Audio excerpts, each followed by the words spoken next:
Menelik I, the son of Solomon. They never talk about and the Ark of the Covenant, the shocking Exodus, the hidden bloodline of Israel, and the secret that shaped nations.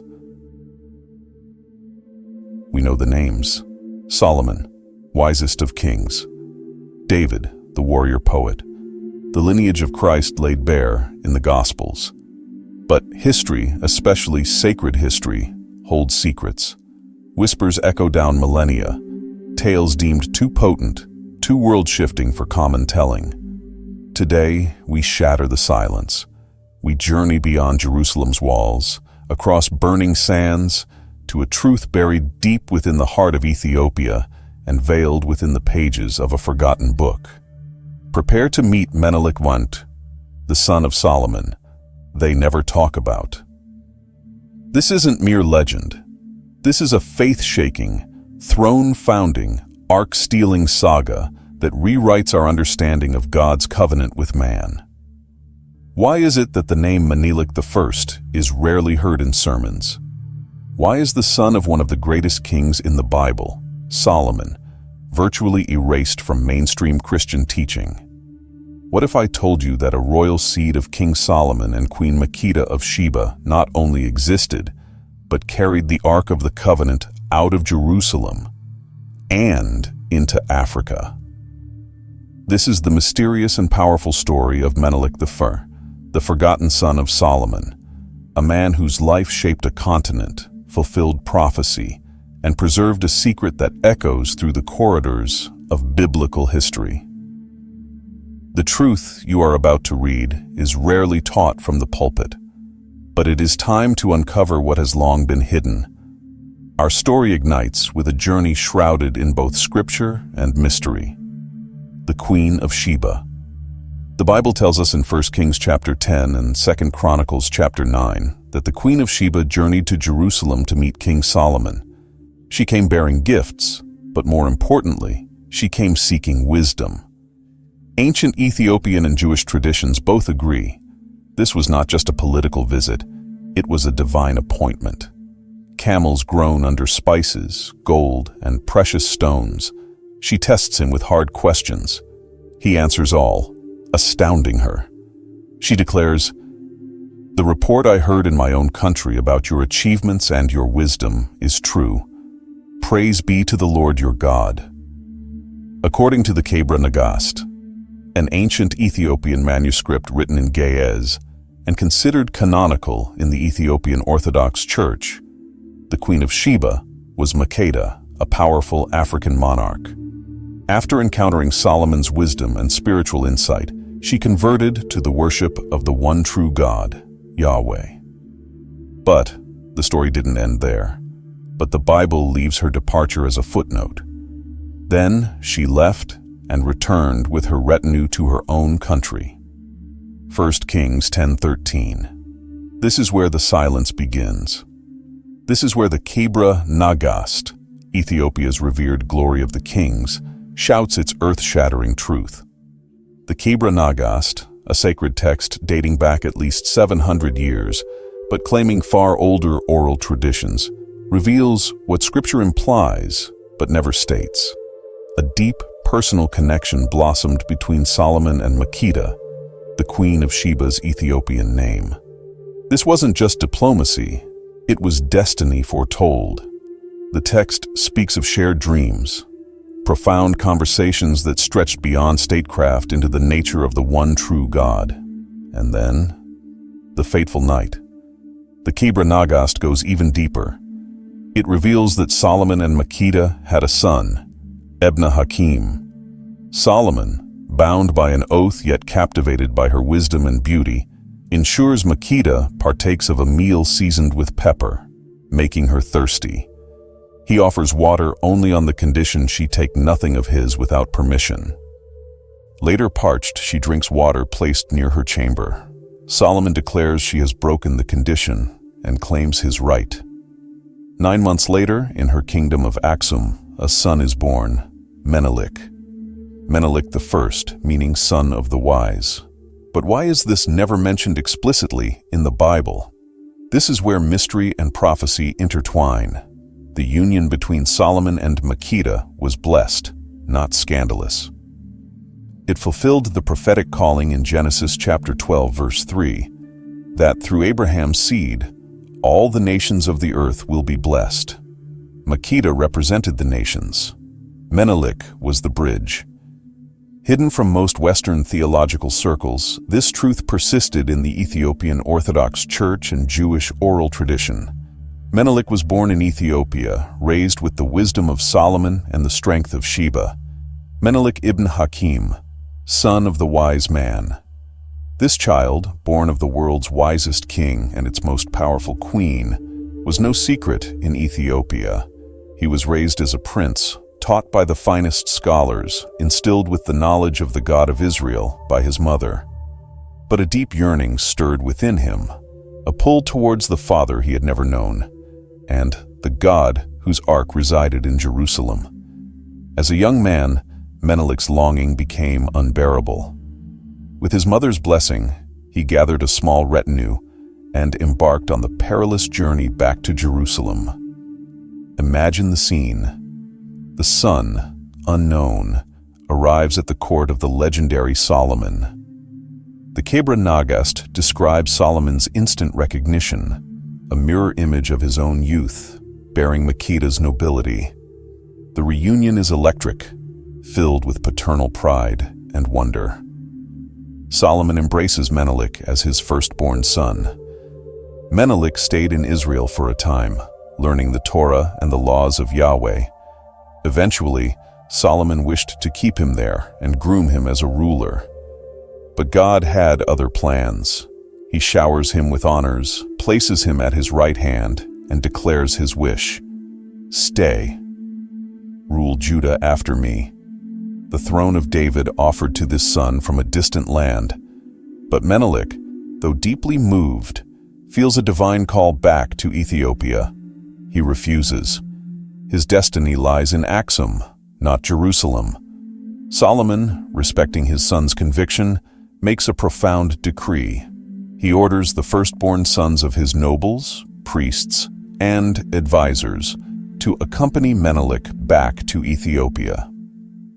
These young men, including Azariah, son of the high priest Zadok, would form the core of a new Israelite aristocracy in the highlands of Africa. One of the most mysterious claims in all of Christian and Jewish history is this: Menelik I took the Ark of the Covenant out of Jerusalem. Before Menelik returned to Ethiopia, a mysterious event occurred. Azariah, the high priest's son, received a vision. Not a suggestion, but a divine mandate. The Kebra Nagast states God himself revealed a shocking truth. His favor was departing Solomon's Jerusalem due to the king's growing idolatry and pride. The Ark of the Covenant, the very throne of God on earth, was to be transferred. According to the sacred Ethiopian text, the priests and Levites, led by divine instruction, secretly swapped the real ark with a replica and sent the true ark with Menelik back to Ethiopia. Its new home? Ethiopia, under the righteous reign of David and Solomon's own bloodline, Menelik. Solomon was furious when he discovered the ark was missing, but after seeking God, he was told, "It is my will. Zion shall move to a new land." Yes, Zion moved. The Ark of the Covenant, the holy vessel of God's presence, left Israel and traveled into Africa to Ethiopia. And this mystery has been hidden ever since. This wasn't theft. This was sacred relocation ordained by God. Azariah and the young priests executed a plan of breathtaking audacity. They created a perfect replica of the ark. Under cover of a farewell feast where Solomon plied his son's retinue with wine, they switched the arks. The true ark, radiating unbearable holiness, miraculously levitated, allowing the young men to carry it swiftly away without being struck down. Why would God allow the ark, the heart of Israel's worship, to leave Jerusalem? Look deeper into Psalm 68, verse 31. Princes shall come out of Egypt. Ethiopia shall soon stretch out her hands unto God. This was not poetry, it was prophecy. Ethiopia was chosen to preserve something sacred. While Israel would fall into idolatry and the temple would be destroyed, God preserved the ark among a faithful remnant. The journey back was miraculous. The ark cleared their path. Mountains bowed, rivers parted, distances collapsed. It provided light by night and shade by day. Menelik, initially horrified upon learning what had happened, was convinced by the divine manifestations protecting them and Azariah's unwavering conviction of God's command. Back in Jerusalem, awakening dawn brought devastation. Solomon discovered the dreadful switch. He sent armies in pursuit, but they were swallowed by a divine mist or turned back by an unseen force. The king fell into deep mourning. He realized the terrible cost of his straying from God's path. The glory had departed. The throne of Zion had moved south. Menelik returned to Aksum, not just as a prince, but as God's chosen vessel, bearing the ultimate treasure. Menelik I returned to Ethiopia, not just with the ark, but also with Levites, Torah scrolls, and knowledge of the temple. His mother, Queen Makeda, abdicated in his favor. Menelik I was crowned King of Kings of Ethiopia, establishing the Solomonic dynasty. This lineage, tracing directly back to David and Solomon through Menelik, would rule Ethiopia for nearly 3,000 years, claiming unbroken descent until Emperor Haile Selassie in the 20th century. The Ark of the Covenant was enshrined in the sacred city of Aksum. To this day, Ethiopian Orthodoxy teaches it rests in the Chapel of the Tablet within the complex of Saint Mary of Zion, guarded by a single vowed monk who never leaves its side. It is the absolute heart of Ethiopian Christian faith, the tangible proof of God's covenant transferred to a new people who kept the faith. Could this be the ark that disappeared from Jerusalem before the Babylonian invasion? Millions believe so, but the mystery deepens. From Menelik I descended a royal bloodline that claimed descent from King David, the very same line as Jesus Christ. Ethiopian emperors, including the late Haile Selassie, publicly affirmed their lineage from Solomon and the Queen of Sheba. This makes Ethiopia the only Christian kingdom with a continuous Davidic line of kings stretching into modern times. Yet this truth is rarely taught in Western Christianity. Why? Why the silence? Why don't they talk about Menelik? Throughout history, Western powers have often controlled Christian narratives. Many early European theologians viewed Africa as a land of darkness, forgetting that some of the earliest and most faithful Christian communities were in Ethiopia, Egypt, and Nubia. The Hebrew Bible, or Old Testament, centers on God's covenant relationship with Israel in the Promised Land. Menelik's story, occurring after Solomon's peak and involving the ark's removal, falls outside this primary narrative focus. Later Jewish and mainstream Christian traditions, often centered in Europe and the Near East, prioritized narratives reinforcing Jerusalem's centrality. The idea of the ark's physical departure and the establishment of a rival Davidic throne in Africa was potentially disruptive. This text is Ethiopia's national epic and sacred history. Its truths were guarded and revered within that tradition, not necessarily seeking validation from external authorities. Perhaps, like many deep mysteries of God, the story of Menelik and the Ark was preserved specifically for the Ethiopian Church, a unique testament to God's sovereignty moving beyond expected boundaries. To accept Menelik, their story, would be to accept that Africa played a central role in preserving the Old Covenant, that the Ark of the Covenant may reside outside of Israel, that a non-European royal bloodline carried the torch of David and Solomon. Such truths challenge racial, political, and spiritual assumptions. So, Menelik I was ignored, hidden, silenced. But God did not forget.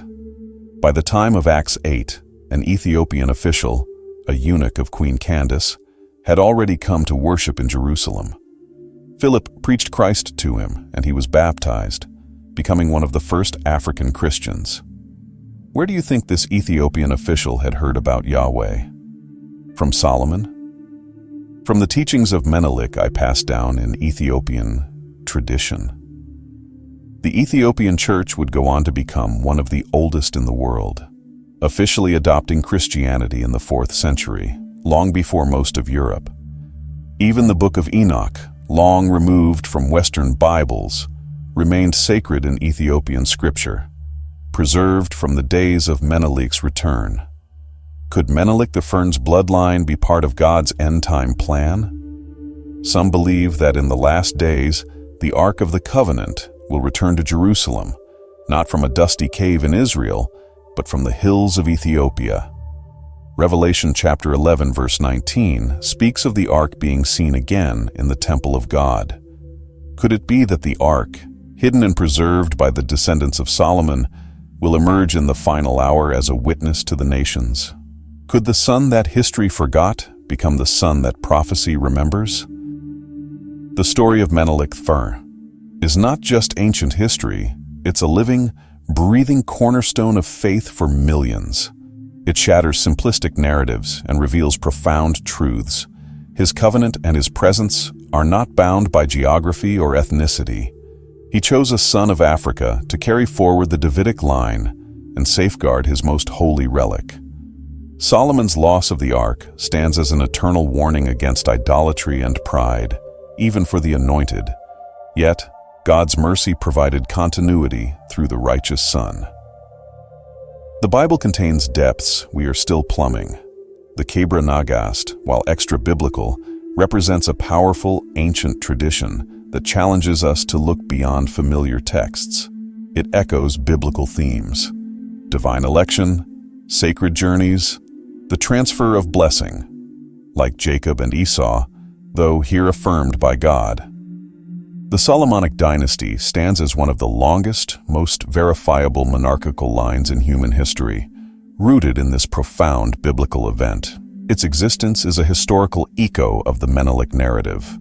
Whether one literally believes the Ark resides in Axum or sees it as a powerful symbol, the faith it inspires in Ethiopia is undeniable. It represents God's tangible presence among his people, a direct link back to Sinai and Zion. Menelik I is not just the son they never talk about. He is the king they deliberately overlooked.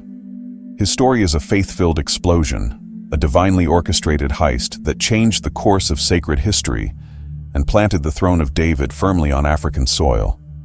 It speaks of God's unexpected choices, the consequences of straying, and the enduring power of a covenant kept alive in a distant land. The next time you read of Solomon's wisdom, the Queen of Sheba's visit, or ponder the fate of the lost Ark, remember Menelik. Remember the prince who became a king, the son who carried away Zion's heart. His story whispers from the highlands of Ethiopia, a testament to mysteries yet unfolding, a challenge to look beyond the familiar, and a powerful declaration. God's plans are grander, stranger, and more wondrous than we dare imagine. The silence is broken. The secret is revealed. The story of Menelik I, son of Solomon, king of kings, keeper of the Ark, demands to be heard.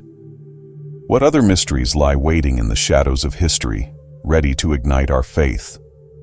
The journey continues. Seek, and you will find. The gospel is not a Western invention.